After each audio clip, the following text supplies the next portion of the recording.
গায়ে লাল রং লাগিয়ে পড়ে আছে, যখন পুলিশ যে ডাক দিচ্ছে উঠে দৌড় মারছে।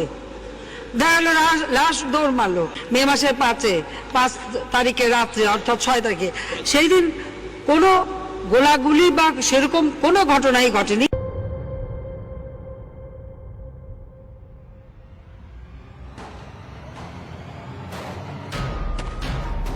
5ই মে 2013 রাজধানীর মতিঝিলে শাপলা চত্বরে ঠিক কী হয়েছিল তা নিয়ে জনমনে এখনও রয়েছে ধোঁয়াশা। সে সময় হতাহতের খবর সামনে আসেনি। শুধু তাই না, এই নিয়ে সংবাদ করায় বন্ধ করে দেয়া হয় দিগন্ত টিভি ও ইসলামিক টিভির সম্প্রচার। আসলে কি হয়েছিল সে রাতে? সেটি কি ছিল আওয়ামী লীগ সরকারের প্রথম গণহত্যা? ঘটনা শুরু হয় 2013 সালের 5ই ফেব্রুয়ারি শাহবাগ থেকে। 2009 সালে নির্বাচনে জয়লাভ করে আওয়ামী লীগ সরকার 1971 সালের যুদ্ধাপরাধীদের বিচার কাজ শুরু করে। আন্তর্জাতিক অপরাধ ট্রাইব্যুনালে চলতে থাকে বিচার। তৎকালীন বাংলাদেশ জামায়াতে ইসলামীর সহকারী সেক্রেটারি জেনারেল আব্দুল কাদের মোল্লা দোষী সাব্যস্ত হন এবং তাকে যাবজ্জীবন কারাদণ্ড দেওয়া হয়। এরপরেই শাহবাগে গঠিত হয় গণজাগরণ মঞ্চ, যেখান থেকে ছাত্র জনতা যাবজ্জীবন নয় বরং ফাঁসির দাবিতে আন্দোলন শুরু করে। শুধু কাদের মোল্লা না, সে সময় বিচারাধীন থাকা গোলাম আজম, মতিউর রহমান নিজামী, সালাউদ্দিন কাদের চৌধুরী, মাওলানা দেলোয়ার হোসেন সাইদি সহ বাকি অভিযুক্তদেরও ফাঁসির দাবি ওঠে গণজাগরণ মঞ্চ থেকে। দিন দিন এই আন্দোলন জোরদার হতে থাকে। অভিনয় শিল্পী, সঙ্গীত শিল্পী, খেলোয়াড় সহ সর্বস্তরের মানুষ যুক্ত হতে থাকে এই আন্দোলনে। কিন্তু এক পর্যায়ে গণজাগরণ মঞ্চ থেকে ইসলাম বিরোধী বিভিন্ন বক্তব্য আসতে থাকে। এছাড়াও অভিযোগ ওঠে ইসলাম বিদ্বেষী বেশ কিছু ব্লগারও যুক্ত রয়েছেন এই আন্দোলনে। ইসলাম বিদ্বেষী এসব বক্তব্য ও ব্লগারদের সম্পৃক্ততার বিরুদ্ধে গঠিত হয় একটি অরাজনৈতিক ইসলামিক দল হেফাজতে ইসলাম। ইসলাম ও রাসূল সাল্লাল্লাহু আলাইহি সাল্লামকে নিয়ে কটূক্তিকারী ব্লগারদের ফাঁসি সহ 13 দফা দাবি জানায় দলটি। আর এই দাবি আদায়ের উদ্দেশ্যে 2013 সালের 5 ও 6 মে রাজধানীর মতিঝিলে সমাবেশের ডাক দেয় হেফাজতে ইসলাম। 5ই মে ফজরের নামাজের পরপরই ঢাকার মোট 6টি প্রবেশপথ দখলে নেয় হেফাজতে ইসলামের ব্যানারে সারা দেশ থেকে আসা কওমি মাদ্রাসার ছাত্র শিক্ষকরা। বেলা বাড়ার সাথে সাথে হেফাজতের নেতাকর্মীরা শাপলা চত্বরের দিকে আসতে শুরু করেন। বিবিসির একটি প্রতিবেদন অনুযায়ী বলা হয়, হেফাজতের নেতারা শাপলা চত্বরে সমাবেশ করার জন্য দফায় দফায় পুলিশের কাছে অনুমতি চায়, কিন্তু পুলিশ শুধু মোনাজাত করে সমাবেশ শেষ করার অনুমতি দেয়।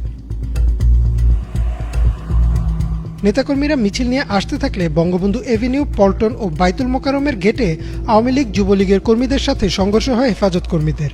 পুলিশ অনুমতি দিলেও ততক্ষণে পরিস্থিতি নিয়ন্ত্রণের বাইরে। দফায় দফায় আওয়ামী লীগ কর্মীরা আক্রমণ চালায় হেফাজতের কর্মীদের উপর, সাথে যুক্ত হয় পুলিশও। ক্রমাগত গুলি ছুটতে থাকে পুলিশ। আর এদিকে বাইতুল মোকাররমের আশপাশে ইসলামী বইয়ের দোকানগুলিতে ধরিয়ে দেওয়া হয় আগুন। তৎকালীন আওয়ামী লীগের সাধারণ সম্পাদক ও স্থানীয় সরকার মন্ত্রী সৈয়দ আশরাফুল ইসলাম দুপুরে একটি সংবাদ সম্মেলন করে হেফাজতের নেতাকর্মীদের সন্ধ্যা পর্যন্ত আলটিমেটাম দেন। তিনি বলেন, সন্ধ্যার মধ্যে শান্তিপূর্ণভাবে মতিঝিল এলাকা ত্যাগ না করলে তাদের শায়েস্তা করা হবে। জবাবে হেফাজতের নেতারা এই আলটিমেটাম বয়কট করেন ও শাপলা চত্বরে অবস্থানের সিদ্ধান্ত নেন। সরকারের পক্ষ থেকে সিদ্ধান্ত নেওয়া হয় যে রাতের মধ্যে হেফাজতের নেতাকর্মীদের শাপলা চত্বর থেকে সরিয়ে দেওয়া হবে। তাই পুলিশ ও র্যাবের কয়েক হাজার সদস্যদের নিয়ে আসা হয় সমাবেশ স্থলের আশপাশে। বিবিসির প্রতিবেদনে বলা হয়, রাত 3টার দিকে দৈনিক বাংলা মোড়, দিলখুশা ও নটরডেম কলেজের সামনে থেকে শুরু হয় অভিযান। সে সময় অধিকাংশ নেতাকর্মী ঘুমিয়েছিলেন, আর কেউ কেউ জিকির অথবা নামাজরত ছিলেন। রাতে মতিঝিল ও শাপলা চত্বর এলাকার সড়কবাতি বন্ধ করে শুরু হয় ত্রিমুখী অভিযান। বৃষ্টির মতো গুলি ছুটতে থাকে আইনশৃঙ্খলা রক্ষাকারী বাহিনীর সদস্যরা। গুলির সাথে ছিল টিয়ার গ্যাস ও সাউন্ড গ্রেনেড। প্রচণ্ড গোলাগুলিতে দিকবিদিক শূন্য হয়ে ছুটতে থাকেন হেফাজত কর্মীরা। অভিযান শুরুর 10 মিনিটের মধ্যে আইনশৃঙ্খলা বাহিনী পৌঁছে যায় শাপলা চত্বরে। হেফাজত কর্মীরা আশপাশের বিভিন্ন ভবনে আশ্রয় নেন, কিন্তু সেখান থেকেও তাদের বের করে নিয়ে আসে পুলিশ। সারা রাত চলে এই অভিযান। ভোরবেলাতেও থেমে থেমে পাওয়া যায় গুলির আওয়াজ। পরদিন সকালে মতিঝিলের শাপলা চত্বর রূপ নেয় এক যুদ্ধবিধ্বস্ত এলাকায়। সে রাতে এই অভিযান নিয়ে সংবাদ প্রকাশের কারণে বন্ধ করে দেওয়া হয় দিগন্ত টিভি ও ইসলামিক টিভির সম্প্রচার। এছাড়াও এমন অভিযোগও ওঠে যে পরদিন আশপাশের বিভিন্ন বাণিজ্যিক ভবনের সিসিটিভি ক্যামেরার ফুটেজও নিয়ে যায় আইনশৃঙ্খলা বাহিনী। প্রত্যক্ষদর্শী অনেকেই বলেন, সে রাতে হেফাজতের বহু কর্মী নিহত হয়, যাদের মধ্যে বেশিরভাগই ছিলেন মাদ্রাসা ও এতিমখানার শিক্ষার্থী, যার ফলে তাদের নিয়ে তেমন একটা আলোচনাও হয়নি। এছাড়াও ওই রাতে নিহতদের একটি তালিকা তৈরি করে মানবাধিকার সংগঠন অধিকার। তৎকালীন প্রধানমন্ত্রী শেখ হাসিনা সংসদে দাঁড়িয়ে বলেন, হেফাজত কর্মীরা গায়ে লাল রং মেখে মৃত্যুর অভিনয় করেছে। আপনি দেখেছেন যে গায়ে লাল রং লাগিয়ে পড়ে আছে, যখন পুলিশ যে ডাক দিছে উঠে দৌড় মারছে, দেখা গেল লাশ দৌড় মারলো। তবে এতদিন আওয়ামী লীগ সরকারের বিভিন্ন চাপের কারণে অধিকারের তালিকাটি প্রকাশ্যে আসেনি। 5 আগস্ট ছাত্র জনতার গণ অভ্যুত্থানের পর পদত্যাগ করে ভারতে পালান শেখ হাসিনা এবং একে একে বের হতে থাকে সে রাতের ভয়াবহতার চিত্র। মানবাধিকার সংগঠন অধিকারও তাদের তালিকাটি প্রকাশ করে, যাতে 61 জন নিহত হয়েছে বলে উল্লেখ করা হয়। 2013 সালে শাপলা চত্বরের ঘটনা নিয়ে এখনও কোনো সুষ্ঠু তদন্ত হয়নি।